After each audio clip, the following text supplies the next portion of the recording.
Chapter 10. Another Round. Emma watched Ryan's chest rise and fall. The irregular pace made her wonder if he'd ever wake up. What else could she do besides giving him the cure? It had to do its magic restoring his system, or he would die. She still needed him, so she saw no other option. His dull gray skin made the angry red bite mark on his arm stand out, as bright as an obnoxious red nose on a circus clown. Neither one a pleasant sight. The lightning faded as the rain became a steady drizzle. Still not vacation weather, but conditions the helicopter could fly in. How did she know this? Emma willed herself to remember. A crash echoed from somewhere below them, closer than the last. Shuffling footsteps accompanied the growing moans and shrieks. Emma shook Ryan's shoulders, trying to revive him. Her eyes swept the floor, looking for anything she could use as a weapon. He groaned, remaining on his back as her eyes passed over the fire extinguisher. She had dropped the makeshift weapon outside, too far away for them for her to grab. "Wake up, Ryan!" Her heart raced. She willed him back to consciousness, but his eyes remained closed and his breathing ragged. Sweat ran down her forehead, stinging her eyes. A set of footsteps pounded up the stairs with a regular beat. Human steps, walking among the zombies. Emma's heart thundered in time. Had the helicopter crew returned? Why would they take the stairs? Emma's blood turned to ice as a figure emerged from the darkness. A tall, thin man wearing a dirty, torn lab coat. Dr. Pierce. How had he survived the zombie horde without his controller? His appearance had deteriorated since she had last seen him in his secret lab. Blood stained his coat, dripping down from the chunk missing from his left ear. But his eyes still burned with the same cold intelligence she remembered so well. One of the memories she couldn't shake. "Hello, Emma.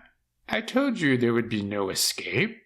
His calm voice betrayed no concern for the zombies surrounding him. 4 creatures fell in behind him, responding to Pierce's presence.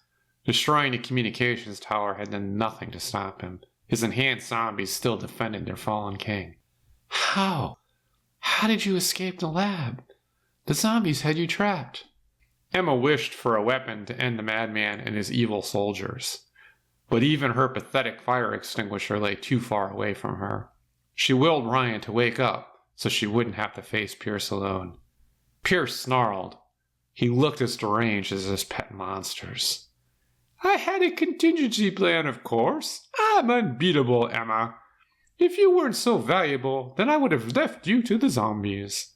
But I can't take a chance of the military getting a hold of your walking corpse. That wouldn't do." He stepped onto the landing below her. His pet zombie escorts flanked him like Secret Service members protecting the president. "You've had your fun, Emma, causing me nothing but trouble. But now it's time to get back to work." "I'm not helping you." He cackled, adjusting his broken glasses. Pierce looked like an escaped insane asylum patient. "Dead or alive, you're gonna help me. I prefer you breathing because it's easier to bleed a living subject." An enhanced zombie wearing a security uniform moved closer, its movements fluid compared to the other dead. Emma thought she saw some intelligence in its black eyes. Did Pierce's neurotransmitter allow them to think on their own? "You're mad." Pierce shook with laughter. "I'm the only sane one left. Do you know what's happening out there?"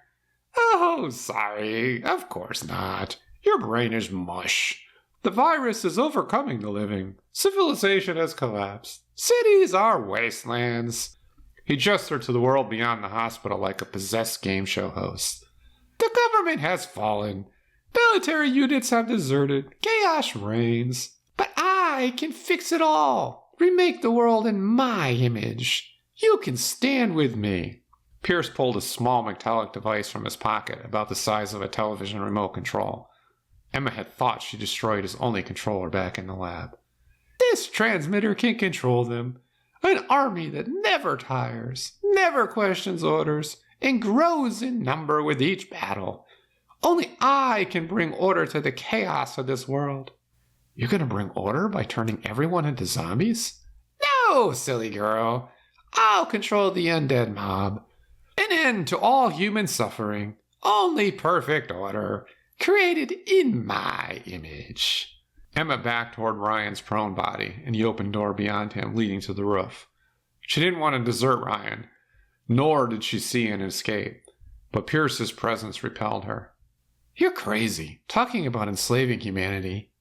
No, not enslaving. Saving humanity. People will destroy themselves given a chance. They've caused war, famine, and plague. But under proper control...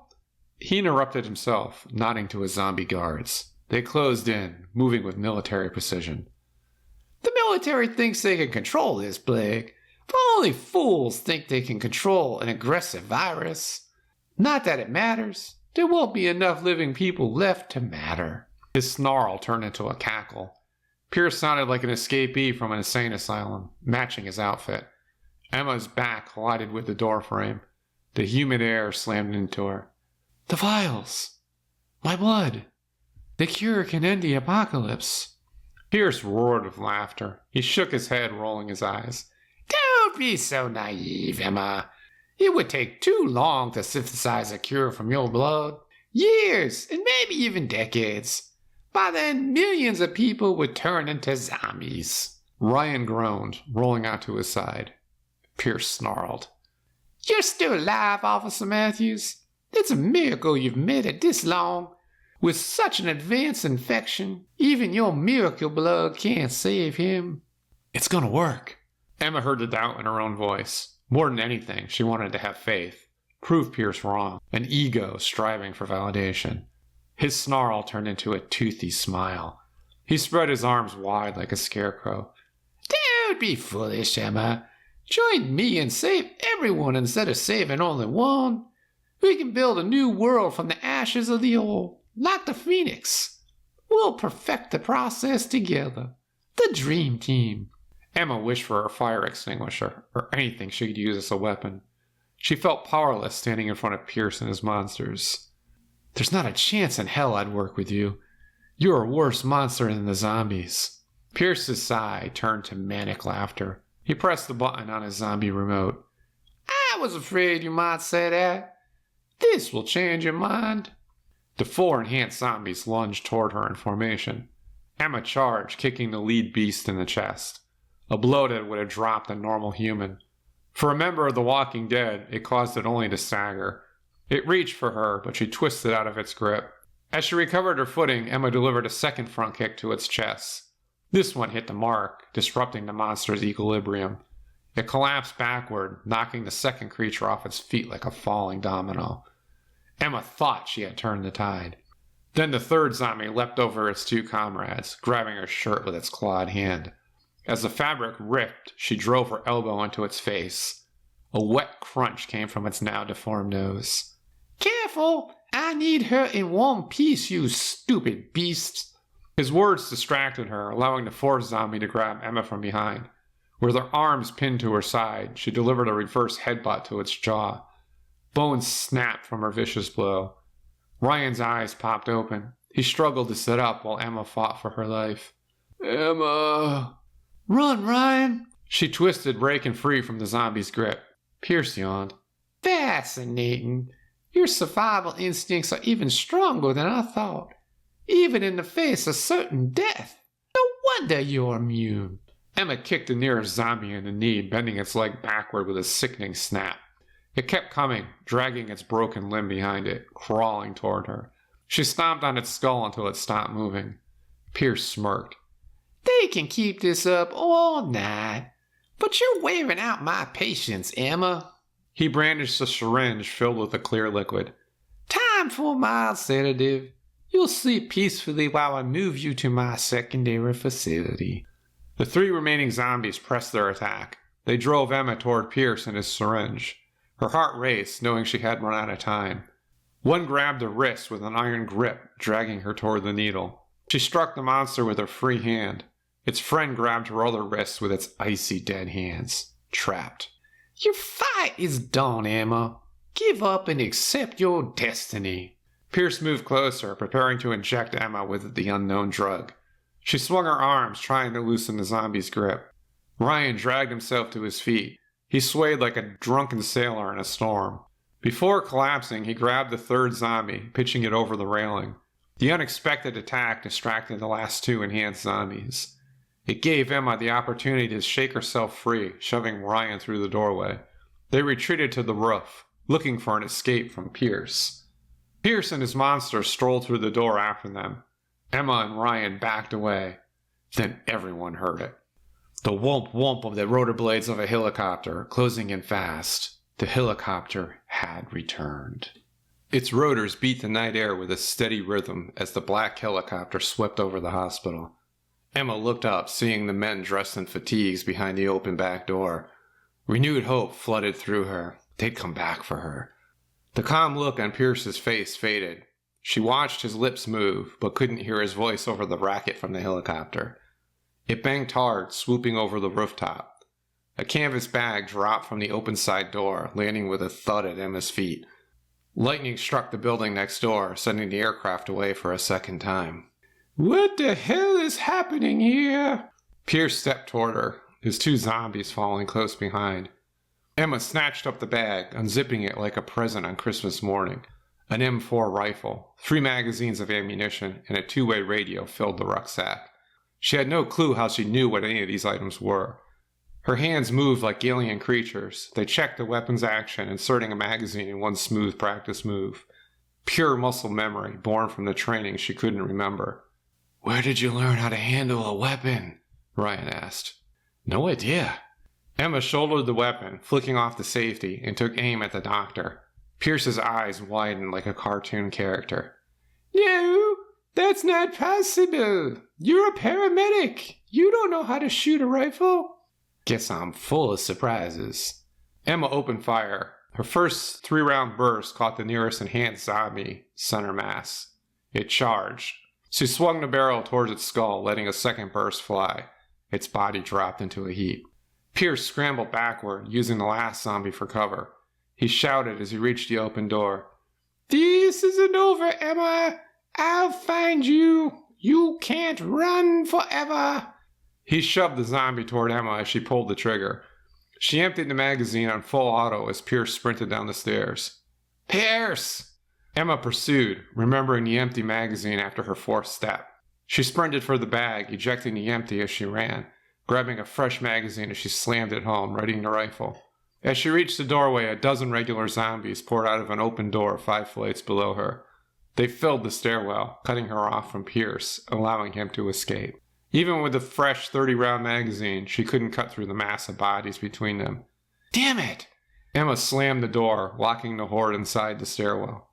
Ryan limped over to her side, his color already improving.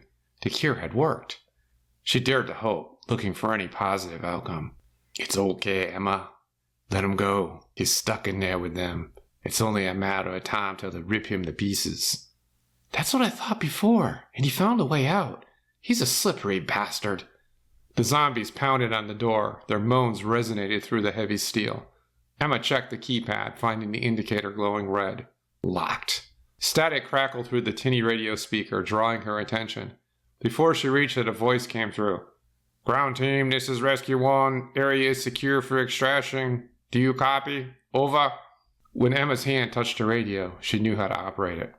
"Roger, Rescue 1. This is Emma Chen. I'm on the roof with 1 civilian. 2 survivors awaiting pickup. Over." The words felt natural to her. They sounded like something she'd say, but the memory vaporized as she tried to grasp it. "Roger that, Major Chen. Stand clear of the helipad. Over." Why did the man on the radio call her Major? Rotor wash from the incoming helicopter interrupted her thoughts. Debris scattered across the roof in the machine's wake. Emma helped Ryan into the shelter as it landed. The helicopter's skids thumped down on the helipad. 4 soldiers in full combat gear jumped out the side door, spreading out with rifles held at the ready. A sergeant raced over to Emma and Ryan. "Major Chen, I'm Sergeant Martinez. On your orders, we've been looking for you. It's time to go. This place is crawling with zombies." Emma still didn't understand why he called her Major, but she was glad to be escaping the hospital and Dr. Pierce. She slung the M4 over her shoulder, helping Ryan toward the helicopter. His steps grew steadier as the gray color faded from his skin. "Where are you taking us?" Emma asked. "HQ Alpha, about 50 clicks north. Command wants to debrief you after your mission, Sergeant Martinez said. Emma watched the hospital shrink as they lifted off. Her stomach churned as she thought about Pierce alive, roaming that maze of corridors. Still planning his attack on humanity, his dominance of the world. The helicopter climbed hard, racing away from the city. Below them, fires burned in several neighborhoods, illuminating the destruction. Nobody could contain the outbreak. It moved too fast. How bad is it? Ryan asked. It's worse than you can imagine. Major cities under martial law. Rural areas overrun. We're running out of safe zones, Sergeant Martinez said. Emma took the vials out of her bag, clutching them to her chest. They saved Ryan, and in the right hands they could save others. These samples made from my blood might help. We know that, Major. That's why your safety is our priority. The helicopter flew north, putting distance between them and the chaos of the hospital. Below them, the virus continued to spread. Would there be time to save anyone? She closed her eyes, trying to remember her past. Something. Anything. Fog still clogged her brain. Where had she learned how to handle a rifle like that? Why did they keep calling her Major? Too many pieces of the puzzle were still missing, and Emma knew she'd need every one of them before this ended. The radio crackled, interrupting her thoughts. Rescue 1, this is Command. We're tracking multiple hostiles moving toward HQ Alpha. Recommend immediate evac to HQ Charlie. Over. Martinez keyed his mic. What kind of hostiles? Over. Enhanced infective. About 100 moving in formation. At the current rate, they'll overrun HQ Alpha in 10 minutes. Divert to HQ Charlie. Over. Emma's blood turned to ice. Pierce had found them, outmaneuvering them before they landed. Pierce is still alive, she said. LT, change course to HQ Charlie, Martinez said. You're gonna be close, Sarge. We don't have a choice. Make it happen. Emma watched the scenery change as the pilot banked the helicopter. She hoped they outrun Pierce's army before it became too late. He had declared war on her and all of humanity.